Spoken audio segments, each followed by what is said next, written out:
Hello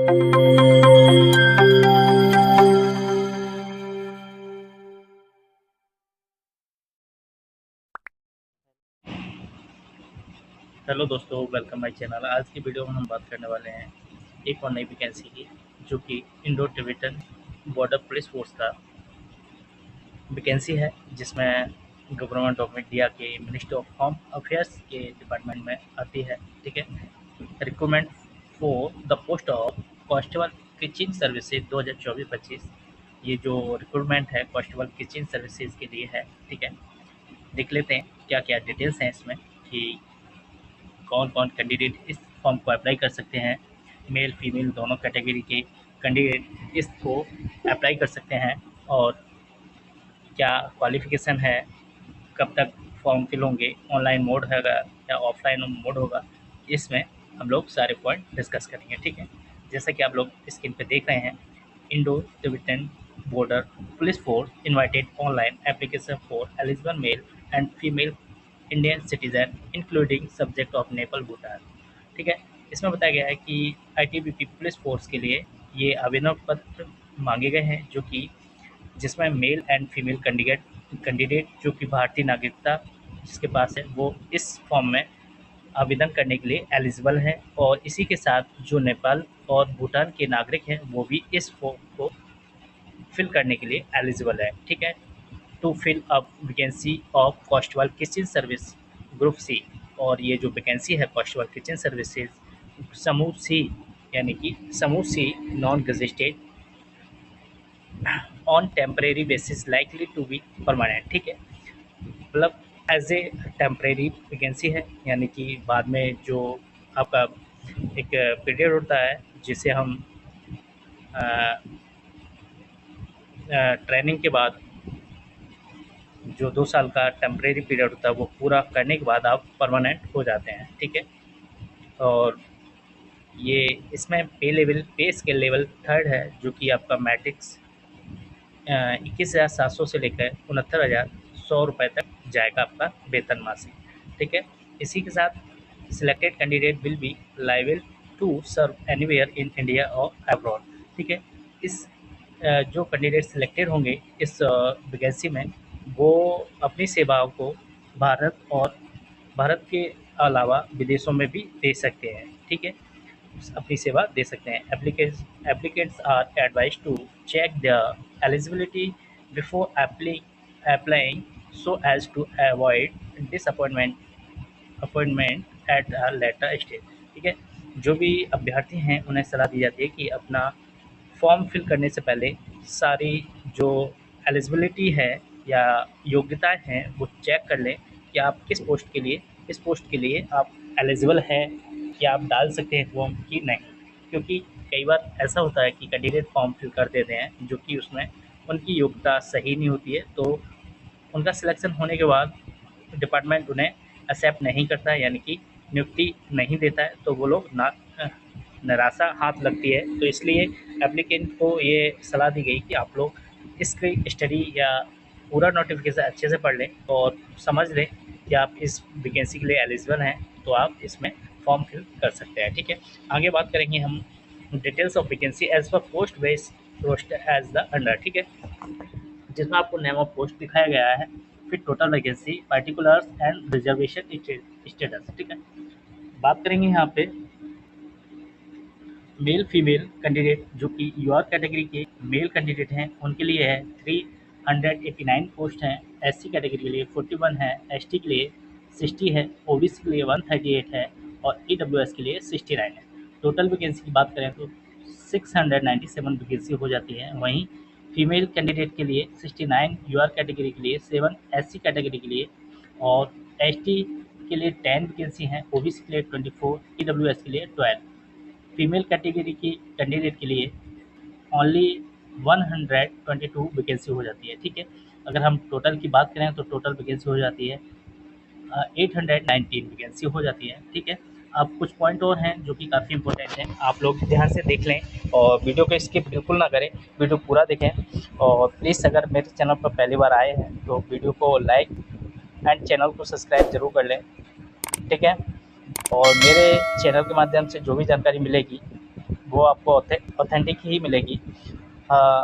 actually काफ़ी time के बाद वीडियो डाला हूँ, तो मेरे पास थोड़ा बिज़ी होने के कारण वीडियो नहीं आ पा रही थी, मगर कोशिश करूँगा कि आपको वैकेंसी की अपडेट टाइम टू टाइम देता रहूँ। ओके, देख लेते हैं, पॉइंट को पढ़ लेते हैं, फिर बाकी बात करते हैं, ठीक है।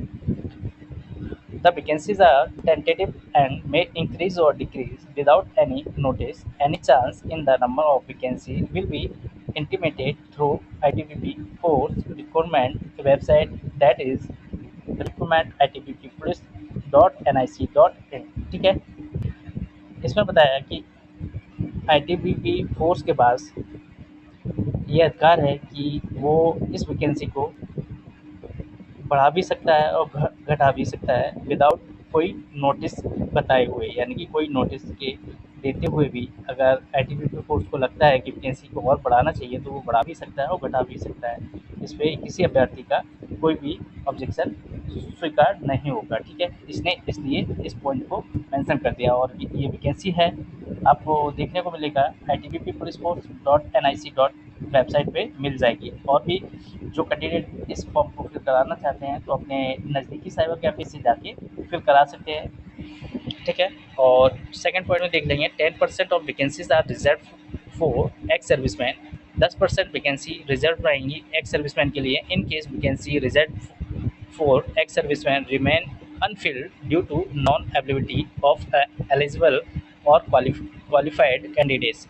इन केस यद्यपि किसी कारणवश वैकेंसी रिजर्व जो है एक्स सर्विसमैन के लिए वो अनफिल्ड रह जाती है किसी कारणवश, तो वो वैकेंसी को क्वालिफाइड कैंडिडेट के लिए जो क्वालिफाइड कैंडिडेट हुए हैं उनमें डिवाइडेड कर दी जाएगी।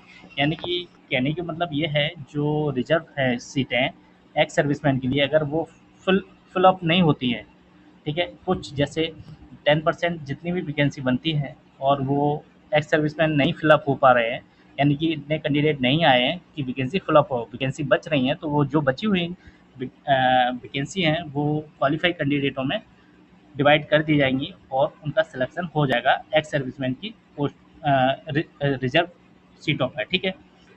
इसमें इस पॉइंट को बताया गया है, ठीक है। अब थर्ड पॉइंट की बात कर लेंगे। इसमें बताया गया है, इतना थर्ड इम्पोर्टेंट नहीं है, सेकंड को देख लेंगे, ठीक है। एप्लीकेशन फ़ीस की बात करें जो कि आप लोगों के लिए 100 रुपये होने वाली है, और जो एक्स सर्विसमैन हैं, फीमेल कैंडिडेट हैं और SC ST कैंडिडेट के लिए ये फ़ीस फ्री होने वाली है, मतलब यानी कि सॉरी, ये फॉर्म फ्री होने वाला है, ठीक है, कोई फ़ीस नहीं है, ठीक है। यूआर कैटेगरी के लिए 100 रुपये की फ़ीस रखी गई है। एलिजिबिलिटी की बात करें, कंडीशन क्या है इसमें, एज लिमिट एज लिमिट देख लेंगे और क्वालिफिकेशन देख लेंगे, ठीक है। First of all, kitchen service के लिए 18 से 25 साल की एज होनी चाहिए आपकी, और मैट्रिकुलेशन और 10th class pass from recognised board के किसी भी बोर्ड के द्वारा आपका 10th पास होना चाहिए। सेकंड, आपके पास NSQF level course in food production और kitchen from national skill development corporation from institute recognised by national skill development corporation का भी सर्टिफिकेट हो, आप तब भी इस फॉर्म को फिल कर सकते हैं, ठीक है। सेकंड पॉइंट की बात कर लेते हैं। Applications form candidates will be accepted only through online mode, ठीक है। आवेदक जो है इसे केवल ऑनलाइन मोड में ही भरें, क्योंकि उनका जो ऑनलाइन मोड होगा उसको ही एक्सेप्ट किया जाएगा, ठीक है। और वेबसाइट बताया गया है, ठीक है। No offline application will be accepted. Offline किसी भी तरह से आप अगर फॉर्म भेजते हैं ऑफलाइन, वो एक्सेप्ट नहीं किया जाएगा, ठीक है। For details information about age relaxation eligibility candidation candidation procedure of filling online application form, recruitment procedure, test and pay allowances etc, ठीक है। जो भी डिटेल्स हैं, information detail, age limit, candidate क्या किस कैटेगरी में क्या क्या प्रोसेस होगा सिलेक्शन के लिए, ये सारी जानकारी आप लोगों को एडवर्टाइजमेंट में नोटिफिकेशन में मिल जाएगी। आप जाके इस साइट पे विजिट कर सकते हैं। इस पॉइंट में ये बता रहा है, ठीक है, कुछ नहीं है। चलो आगे देख लेते हैं। आपका 6 पॉइंट बता देते हैं। 6 पॉइंट में क्या है, सिलेक्शन प्रोसेस क्या है आपका। आपका ये 3 प्रोसेस होने वाला है, जिसमें फिज़िकल एफिशिएंसी और फिज़िकल स्टैंडर्ड हो जाएगा, रिटन एग्ज़ामिनेशन और वेरिफ़िकेशन हो जाएगा डॉक्यूमेंट का, ओरिजिनल डॉक्यूमेंट का वेरिफ़िकेशन, एंड लास्ट में आपका मेडिकल हो जाएगा, ठीक है। ये आपके 3 प्रोसेस हैं सिलेक्शन प्रोसेस के, ठीक है। और एक पॉइंट यहाँ पे जो बोल्ड कर रखा है, हाईलाइट है, online application mode will be open 2 सितंबर। 2 सितंबर को ये जो ऑनलाइन एप्लीकेशन मोड है ओपन हो जाएगा। आप लोग 2 सितंबर से इस फॉर्म को फिल कर सकते हैं, और लास्ट डेट की बात करें तो 1 अक्टूबर तक 2024 तक आप फॉर्म फिल कर सकते हैं, ठीक है।